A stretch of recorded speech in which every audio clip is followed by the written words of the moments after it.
werden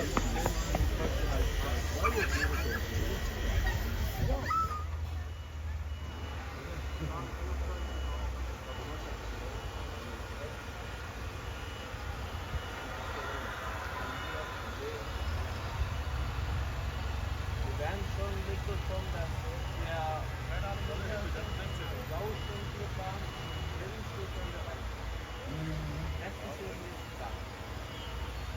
Jetzt ist die Frage,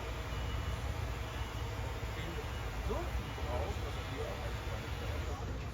als die Sauschulclub abfährt, oder nicht. Wenn die abfährt, muss man warten, bis sie abfährt. Ich glaube, das ist hier so ein Ich weiß nicht, wo die Genehmigungsstelle ist. Ob da Personal oben ist oder kein Personal oben ist, weil sie so selbst Sauschulbahn doch selbst fahren. Das ist das Problem. Wir fahren halt gleich auf die Strecke und du musst irgendwo den fahren.